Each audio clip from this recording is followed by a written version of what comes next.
મોરબી વાસીઓને મળ્યો ભગવાન શ્રીરામ મંદિર અયોધ્યાથી આવેલ અક્ષત કળશના સામૈયા અને દર્શનનો અનોખો અવસર। અયોધ્યાથી આવેલ ભગવાન શ્રીરામનો અક્ષત કળશ જે સમગ્ર ભારતભરમાં અને આપણા મોરબીમાં દર્શન માટે આવેલ છે તે અક્ષત કળશના સામૈયા અને દર્શન તારીખ 26 ડિસેમ્બર 2023 મંગળવારના રોજ સવારે 9 વાગ્યા ક્રિષ્ના પાર્ક શેરી નંબર 2 માં છેડે આવેલ પુનિત નગર હનુમાનજીના મંદિરેથી વાજતે ગાજતે ઢોલ નગારા સાથે ચંદ્રેશ નગર બાલા હનુમાનજીએ રાખવામાં આવ્યા હતા।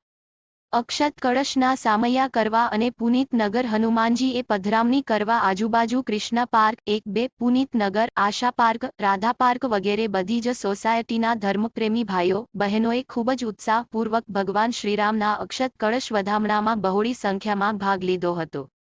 આવા અપડેટ તેમજ મોરબી જિલ્લાના ગામે ગામના તાજા સમાચાર મેળવવા મોરબી સમાચાર ચેનલને સબસ્ક્રાઇબ કરી લેશો અને અન્યને પણ સબસ્ક્રાઇબ કરાવવા વિનંતી। ધન્યવાદ।